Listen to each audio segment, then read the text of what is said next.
Well, hello, welcome back to About the Valley. This week our guest is Dave Gunness. Did I pronounce that right, Dave? That's right. Okay. Why? Of Fulcrum Acoustics, who makes sound systems for places all over the world, right? Yeah. Yeah, and right here in the Blackstone Valley. Yeah, And we're in the historic Whiting Tool Works mill in downtown Whitensville. oh, okay. But you also have a satellite out in the Linwood mill.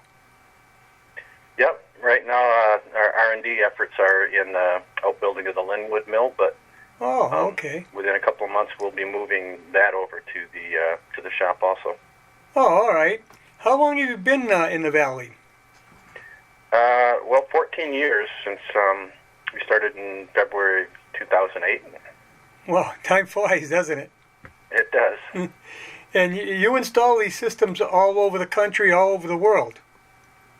Yeah, so the structure of our business is that there are sound contractors who do the actual installations, pull wire and install the speakers and all of that, and consultants who often get involved to specify and create the documents for the installation.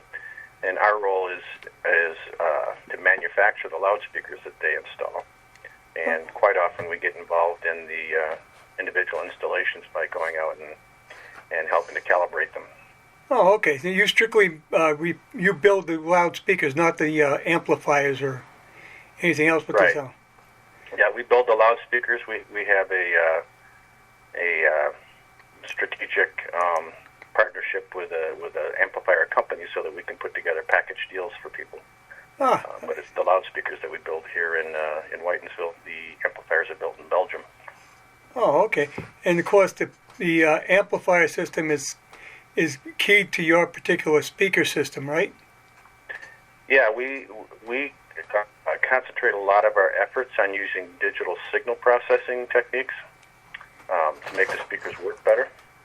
And so the amplifiers that we use have to have the ability to implement these digital signal processing algorithms. Oh, yeah.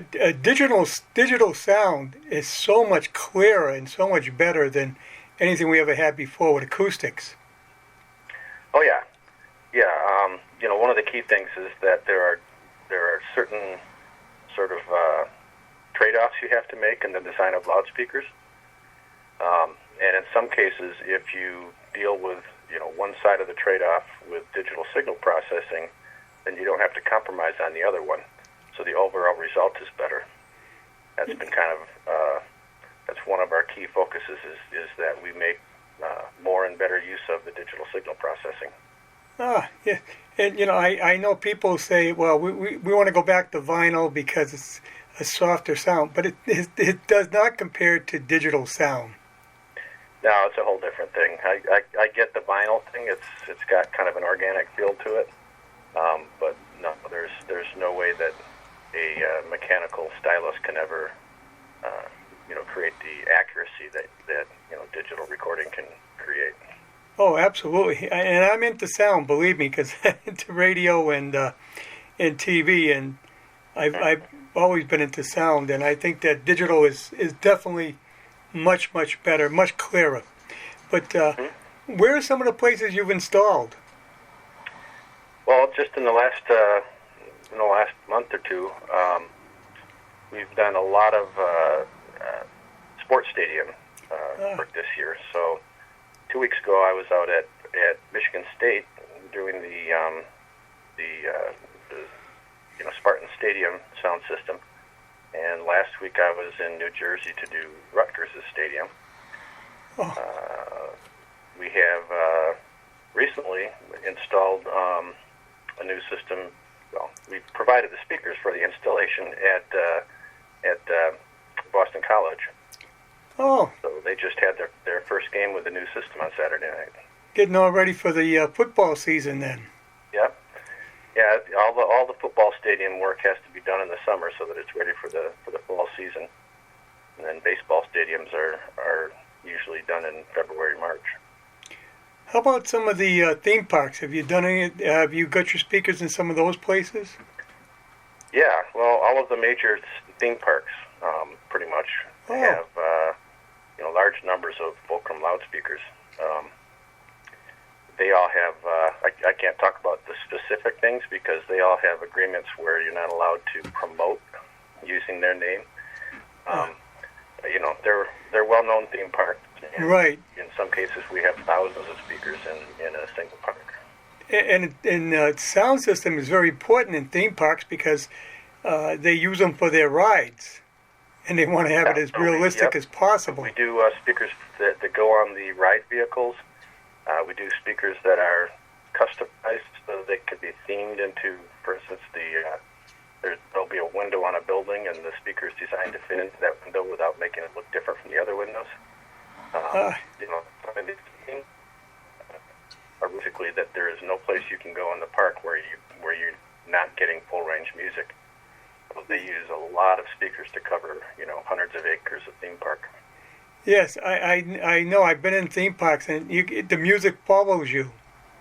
Mm-hmm. And you say, "Wow, this is everywhere." Yeah, this is phenomenal. How it seems to be following me as an individual, but it's not. It's really the way you set the system up. Audible everywhere. Yes. So in some cases, there's no good place to hide bigger speakers.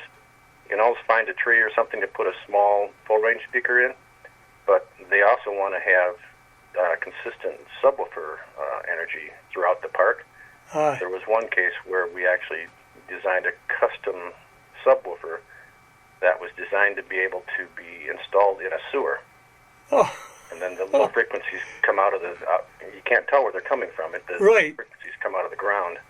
But, when it rains hard, those speakers could actually become submerged. So we designed a custom subwoofer that was capable of being submerged for 3 days without, and still work afterward. That's amazing. It really is. I know it. It's total surround sound. It's really surround sound. Mm-hmm. That is really amazing. How did you get into this business? Well, I started out right out of school. Oh. My degree was in electrical and computer engineering with the emphasis in electroacoustics. So I was one of the few people who graduated with essentially a degree in loudspeaker design. Yeah. Worked at Electro-Voice in Michigan for 11 years, and then moved out here to Massachusetts to work for Eastern Acoustic Works, where I worked for 12 years before leaving to start Fulcrum. Well, that's amazing.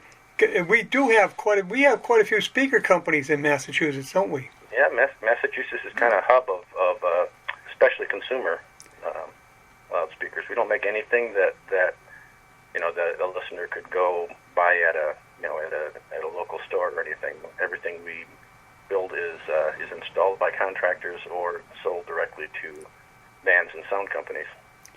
Oh, okay. So you work only with contractors, and you probably custom their speakers to what their needs are, right? Yeah, in a lot of cases we do.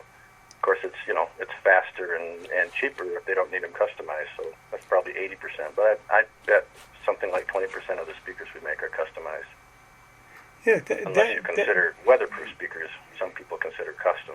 We just do that as a matter of course. But a lot of what we sell, of course, is used outdoors. So they're made out of something other than wood. Right. Yeah. So you really have to design them for taking a lot of abuse. Mm-hmm. Especially if the theme park is in Florida, where you have really violent weather often. We have violent storms, and you also have salt in the air. Ah, yes. That really attacks anything metal, especially. Yes. Oh, yes. That's true. Yeah, I never thought of that. Yeah. This is really something. I realize, and you're right here in the heart of the Blackstone Valley, right here in Northbridge. Yeah, right here. Yeah. Now I've got 40 people in Whitensville working on professional loudspeakers. Well, yeah, you hire a lot of people too. So, yeah, this has been a good year for us. Because we're manufacturing in the U.S. and most of our competitors are not, we actually came through the pandemic in much better shape than they did. At the height of the pandemic, when most of our competitors couldn't make deliveries because they were trying to get finished products out of typically from China, we were still building at a frenetic pace here in Whitensville. Well, so A lot of people who had expressed interest in using Fulcrum loudspeakers, they couldn't get the speakers they were used to using and said, well, I guess it's time to try Fulcrum. And so many of them did. While the industry fell off over 50%, we maintained the same volume in 2020 and 2021 as we had done in 2019. but it also Now, in gave you 2022, those people haven't gone back to their old suppliers. They've stayed with us. So now we're hanging on for dear life while we're growing rapidly through 2022. yeah, and it also helped you to increase your customer base. Yeah, absolutely. Well, Dave, this has been phenomenal. I've lived in this town all my life and didn't realize that it was a company like yours there. Mm-hmm. Yeah, this is really, really something. Great talking with you, and I want to thank you for your time. No problem. It's been great talking to you. Okay, thank you, Dave. And Mm-hmm. our next guest will be on in about 3 minutes. Okay.